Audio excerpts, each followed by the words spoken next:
UGC net Saraswati academy में आरती वर्मा आप सभी विद्यार्थियों को गुड आफ्टरनून। पेपर 2 एजुकेशन शिक्षा शास्त्र आज की क्लास में बात करने वाली हूँ बुद्धि निर्धारण। यहाँ पे आप जानते हैं ये बुद्धि निर्धारण टॉपिक है यूनिट 3 से शिक्षार्थी तथा अधिगम प्रक्रिया से। यहाँ पे देख सकते हैं सामान्यतः यह देखा जाता है कि एक व्यक्ति की बुद्धि प्रायः दूसरे व्यक्ति से भिन्न होती है। इस भिन्नता का प्रमुख कारण वंशानुक्रम एवं वातावरण होता है। ठीक है, तो यहाँ पे आपने देखा व्यक्तित्व का वंशानुक्रम एवं वातावरण के प्रभाव को निम्नलिखित विवरण द्वारा देखा जा सकता है।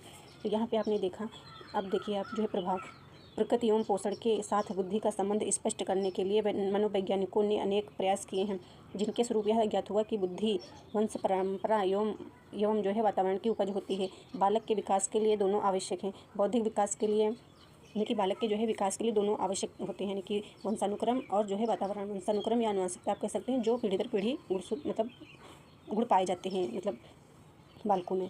तो यहाँ पे देखिए फिर इसके बाद यानी कि बौद्धिक विकास के लिए होता है, बालक के विकास के लिए दोनों आवश्यक हैं, यानी कि वंशानुक्रम और वातावरण या पर्यावरण कह सकते हैं। वातावरण के लिए किसी पक्ष के नकारात्मक एवं सकारात्मक प्रभाव प्रत्यक्ष रूप से बुद्धि को प्रभावित करते हैं। कहने का मतलब ये हुआ कि जो है किसी पक्ष को नकारात्मक एवं सकारात्मक प्रभाव प्रत्यक्ष रूप से बुद्धि को प्रभावित करता है, यानी कि वंशानुक्रम भी प्रभावित करता है और वातावरण। इसके बाद देखिए बुद्धि वितरण की दृष्टि से भी व्यक्तियों में विभिन्नता होती है।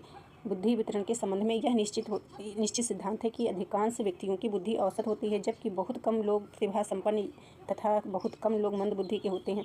सामान्यतः सभी लोगों में समान बुद्धि नहीं होती है। यहाँ तक कि बुद्धि एक ही परिवार में जन्मे दो बालकों के बीच भिन्नता पाई जाती है। बुद्धि जो होती है सब में अलग अलग होती है।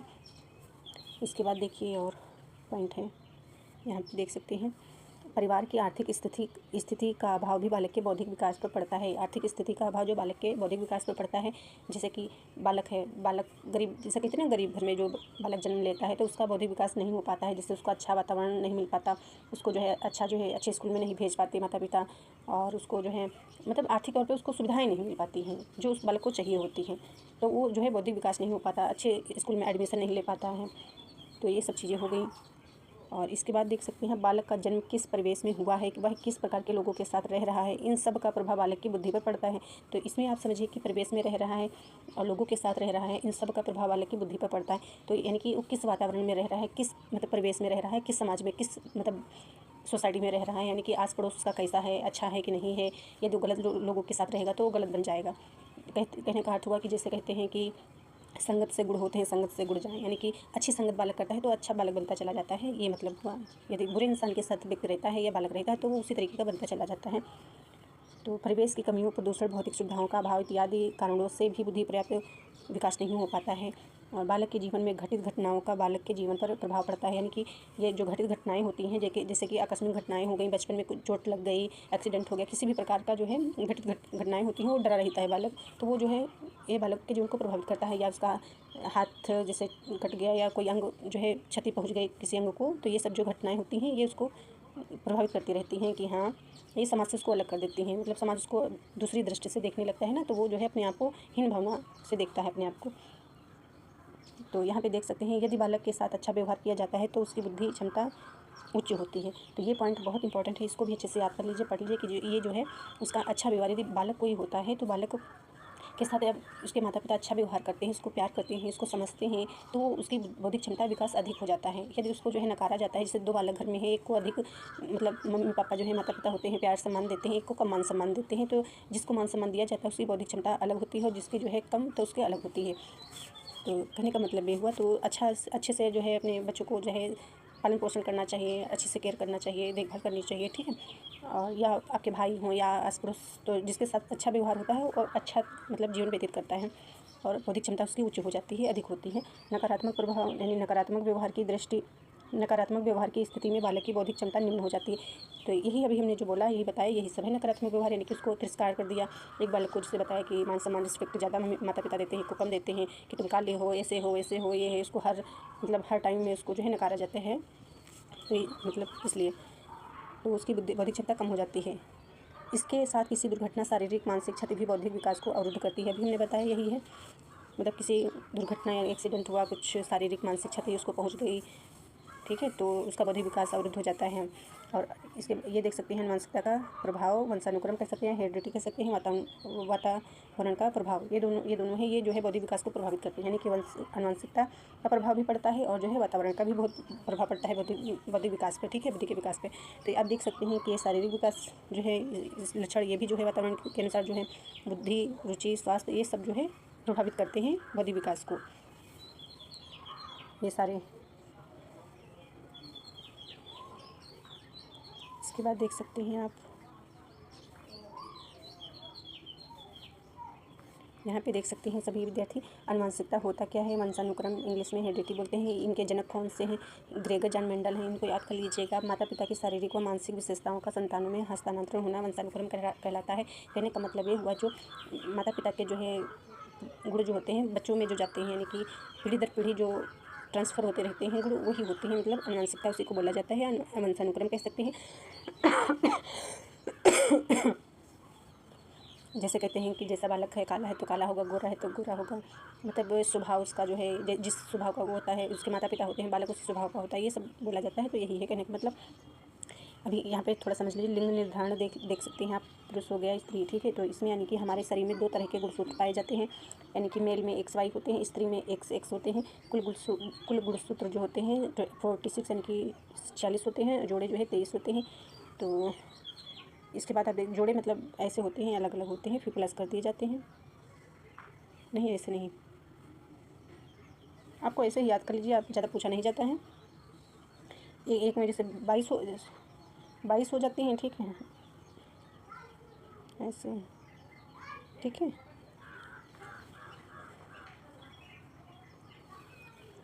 शरीर का निर्माण यहाँ पे देख सकते हैं, यानी कि अब इसके बाद मतलब अब लिंग निर्धारण मतलब होता कैसे है ये आप देखिए, ठीक है।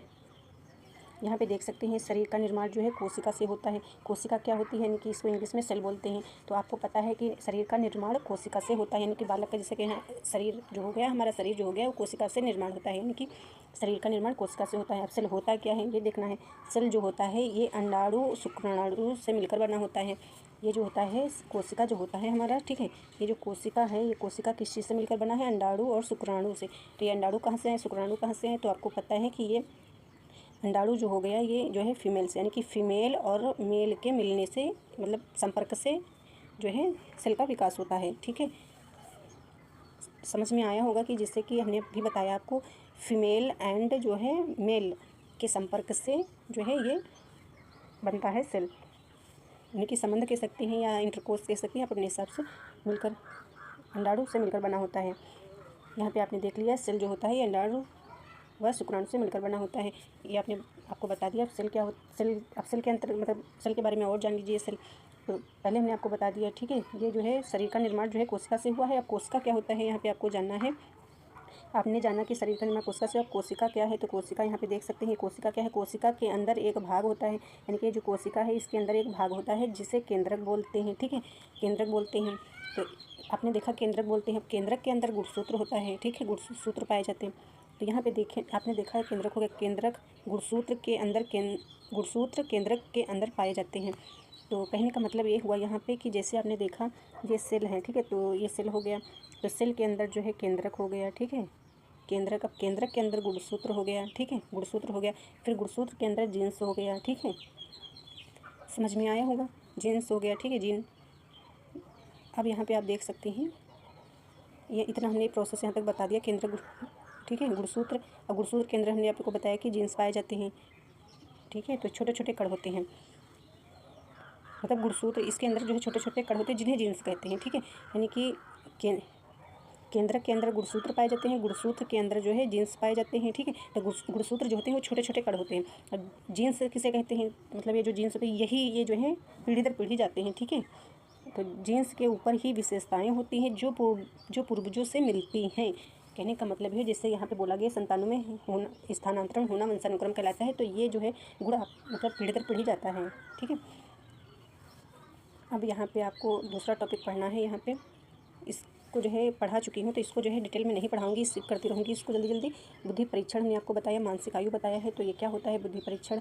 आज से उन परीक्षाओं से होता है जिनका उपयोग किसी व्यक्ति की बौद्धिक क्षमता, सीखने की क्षमता और समस्या समाधान कौशल मूल्यांकन करने के लिए किया जाता है। यानी बुद्धि परीक्षण जो है बालक की मानसिक योग्यता का मापन के लिए किया जाता है। मानसिक आयु क्या होता है? ये बौद्धिक विकास अपने समान आयु वर्ग की तुलना में कितना हुआ है, इस मापन की विधि को मानसिक आयु कहते हैं। बुद्धि परीक्षण ये डिटेल में यहाँ पे बताया गया, ठीक है, जो बताया यहाँ पे।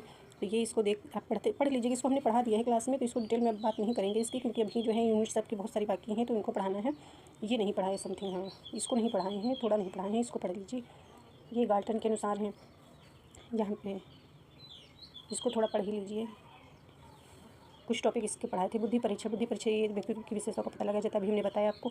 मनोवैज्ञानिक ने बुद्धि प्रमाणिक मापन की जो है विधियों की खोज की है। यहाँ पे देख सकते हैं ये स्किल वर्ल्ड नामक चिकित्सक ने मंद बुद्धि लोगों की अनेक श्रेणियों की व्याख्या की। जर्मन के प्रसिद्ध मनोवैज्ञानिक वुंट ने प्रथम प्रयोगशाला स्थापना की। इसके बाद बुद्धि का मापन कार्य यंत्रों की सहायता से किया जाता था। बुद्धि के मापन के लिए वुंट ने प्रयोगशाला की स्थापना की। इसको देख लीजिएगा एक नज़र इसको, और इसको जो है आप देख सकते हैं, इंपॉर्टेंट है ये सारा। गाल्टन के अनुसार जो है लंदन में जो है मानवीय विशेषताओं का अध्ययन करने के लिए प्रयोगशाला का निर्माण किया। फिर फ्रांसीसी अल्फ्रेड बिने और उसके साथ साइमन ने बुद्धि मापन का आधार बच्चों के निर्णय, स्मृति, तर्क और आंकिक जैसे मानसिक कार्यों को माना। इसको आप पढ़ते चलिएगा। इस परीक्षण के अनुसार बालक अपनी आयु के अनुरूप निर्धारित सभी प्रश्नों के सही उत्तर देता है। वह सामान्य बुद्धि का होता है। जो अपनी आयु के ऊपर की आयु के बच्चों के लिए निर्धारित प्रश्नों के उत्तर भी दे देता है, वह उच्च बुद्धि का होता है। कहने का मतलब ये हुआ, जैसे कि दो बालक हो गए, जैसे आप दो फ्रेंड्स हैं, ठीक है, तो एक बालक जैसे कि 25 साल का बालक है, ठीक है, और ये दो बालक हो गए, तो ये जो है एक जो है अधिक मतलब उच्च बुद्धि रखता है, ठीक है, मतलब दोनों की एक समान बुद्धि लब्धि होनी चाहिए, ठीक है, यानी कि एक समान उसकी जो है शैक्षिक योग्यता होनी चाहिए। पर एक विद्यार्थी जो होता है वो जो है अधिक क्षमता रखता है, यानी कि जो उच्च बुद्धि की क्षमता रखता है, और एक जो है समान की। तो जो उच्च बुद्धि की क्षमता रखता है उसको कहते हैं कि जो है उच्च बुद्धि का होता है वो बालक। कहने का इस प्रकार से आप समझिए, जैसे कक्षा 5 का बालक है, ठीक है, ये कक्षा 5 का बालक है, ये जो है कक्षा जो है 10 क्लास के जो है पढ़ाई कर लेता है, मैथ पोर्शन उसको हल कर लेता है, ठीक है, गणित का जो है हल कर लेता है, तो इसकी बुद्धि लब्धि जो है उच्च हो जाती है। और जो 10 वर्ष का बालक होता है वो अपनी क्लास के जो है मैथ के क्वेश्चंस आंसर नहीं कर पाता है, मतलब मैथ हल नहीं कर पाता है, तो वो जो है मतलब जो है पिछड़ा बालक हो जाता है, वो मंद बुद्धि का हो जाता है। और ये उच्च बुद्धि का हो जाता है, जो बालक छोटा है पर वो जो है अपने से जो है ऊँची क्लास के जो है प्रश्न हल कर लेता है।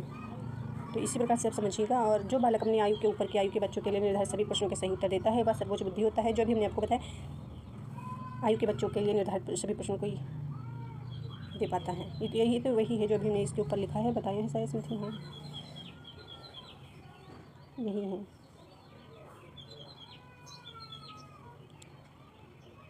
फिर इसके बाद आपको देखना है, सॉरी यहाँ पे देखना है, ये इम्पोर्टेंट है, इसको नोट कर लीजिएगा। बुद्धि मापन, प्रथम बुद्धि परीक्षण निर्माण जो है अल्फ्रेड बिने तथा साइमन ने दिया है। मानसिक आयु परीक्षण अल्फ्रेड बिने ने दिया है। विलियम ईस्टन तथा कोहलमान ने बुद्धि मापन के सूत्र प्रतिपादन का प्रयास किया है। कहने का मतलब ये हुआ कि आपको बताना है कि अल्फ्रेड बिने और साइमन ने जो है बुद्धि परीक्षण का निर्माण किया है सबसे पहले। इसके बाद जो है आपको बताना है अल्फ्रेड बिने जो है मानसिक आयु का भी जो है परीक्षण किया है। और इसके बाद आपको देखना है कि ये जो है प्रतिपादन मतलब कि विलियम ईस्टन ने जो है बुद्धि मापन के सूत्र का प्रतिपादन किया है। इसके बाद देखना है आपको बुद्धि लब्धि का प्रत्यय, यानी कि बुद्धि लब्धि का सब पहले प्रयोग किसने किया है? विलियम ईस्टन ने। प्रतिपादक यानी कि कह सकते हैं प्रतिपादक जो है ईस्टन है।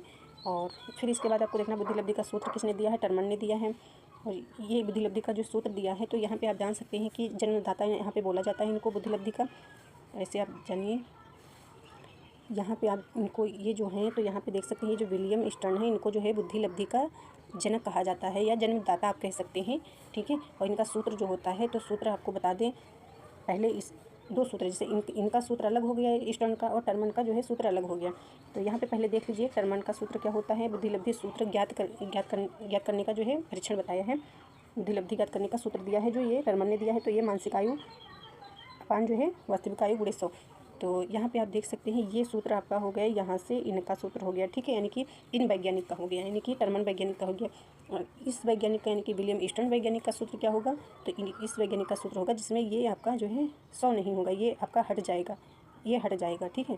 तो ये हो जाएगा ईस्टर्न का सूत्र, ठीक है, समझ में आया होगा। जैसे कि बुद्धि लब्धि बराबर जो है मानसिक आयु, ऐसे बता दूँ हम, सूत्र इनका होगा बुद्धि लब्धि बराबर मानसिक आयु अपान वास्तविक आयु, ठीक है, ऐसे।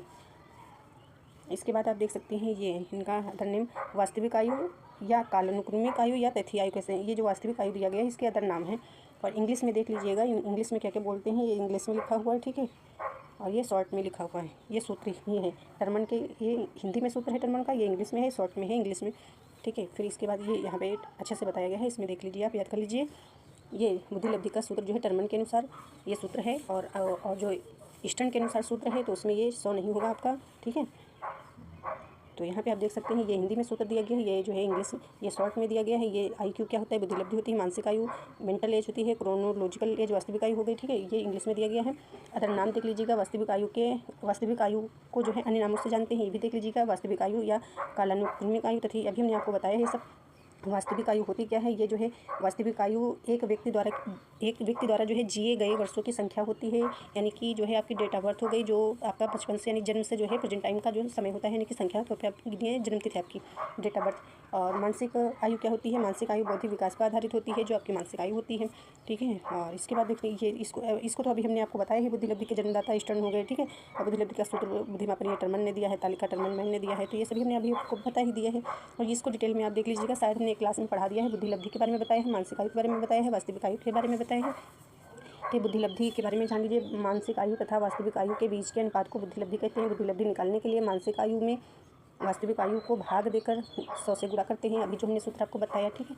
और इसके बाद यहाँ पे देख सकते हैं मानसिक आयु क्या होती है, किसी व्यक्ति के बौद्धिक विकास स्तर जो उसकी वास्तविक आयु के मुकाबले कैसा प्रदर्शन करता है। कहने का मतलब ये हुआ कि यहाँ पे देख सकते हैं किसी व्यक्ति का बौद्धिक विकास अपने समान आयु वर्ग की तुलना में कितना हुआ है, उसका विकास कितना हुआ समान आयु को। अभी इसके पहले हमने आपको बताया था अपनी आयु वर्ग के अन्य व्यक्तियों की तुलना में। यहाँ पे देख सकते हैं अपनी आयु की, जैसे कि 25 साल का, 25 ना कहिए आप तो 10 साल का कह सकते हैं कि 10 साल का बालक है, एक दूसरा 10 साल का बालक है, जैसे आपका फ्रेंड हो गया और आप हो गए, तो वर्ग के अन्य व्यक्तियों की तुलना में कितना बौद्धिक विकास हुआ है। तो ये जो 10 साल का आपका एक फ्रेंड हो गया और आप हो गए, तो यहाँ पे देख सकते हैं ये जो है 5 वास्तविक आयु, यानी कि वास्तविक आयु जो हो गई ये आप दोनों हो गए, ठीक है। ये वास्तविक आयु ये आप दोनों हो गए।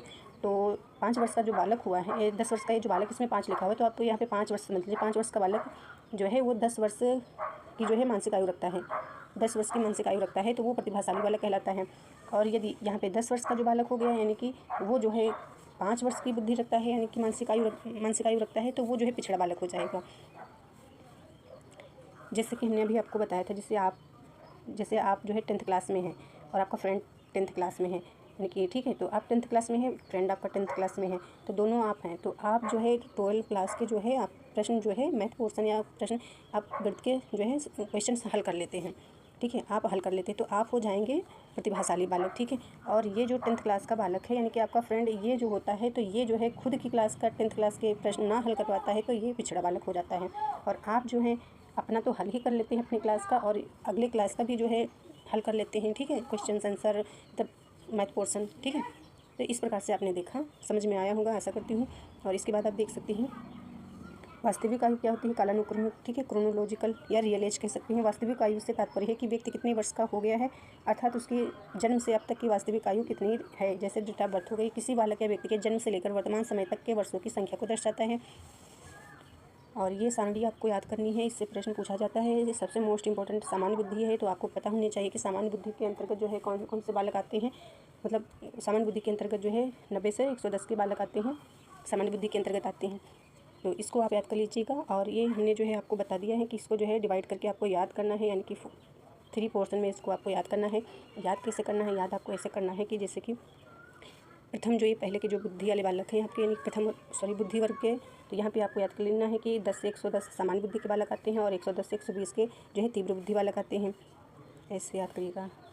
और फिर 120 से 140 प्रखर बुद्धि के बालक आते हैं, और 140 से 200 के प्रतिभाशाली बालक आते हैं।